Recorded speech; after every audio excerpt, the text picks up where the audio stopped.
Matthew and Tilly by Rebecca C. Jones, illustrated by Beth, Peck. Matthew and Tilly were friends. They rode bikes together. They played hide and seek together. They sold lemonade together, and when business was slow, they played sidewalk games together.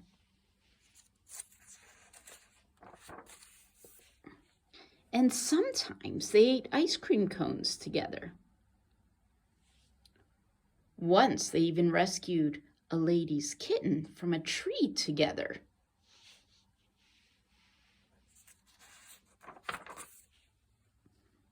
The lady gave them money for the bubblegum machines. So later they chewed gum together and remembered how brave they had been. Sometimes, though, Matthew and Tilly got sick of each other. One day, while they were coloring, Matthew broke Tilly's purple crayon. He didn't mean to, but he did. "You broke my crayon," Tilly said in her crabbiest voice. "It was an old crayon," Matthew said in his grouchiest voice. "It was ready to break." "No, it wasn't," Tilly said. "It was a brand new crayon and you broke it. You always break everything." "Oh, stop being so picky," Matthew said. "You're always so picky and stinky and mean." "Well, you're stupid," Tilly said. "You're so stupid and stinky and mean."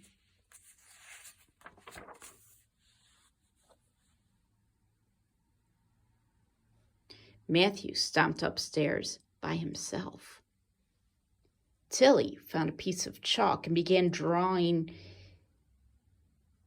numbers and squares on the sidewalk by herself. Upstairs, Matthew got out his cash register and some cans so he could play store, and he piled the cans extra high and he put prices on everything. This was the best store he had ever had, probably because that picky, stinky, and mean old Tilly wasn't around to mess it up. But he didn't have a customer, and playing store wasn't much fun without a customer. Tilly finished drawing the numbers and squares. She drew them really big with lots of squiggly lines. This was the best sidewalk game she'd ever drawn, probably because that stupid and stinky and mean old Matthew wasn't around to mess it up. But she didn't have anyone to play with, and a sidewalk game wasn't much fun without another player.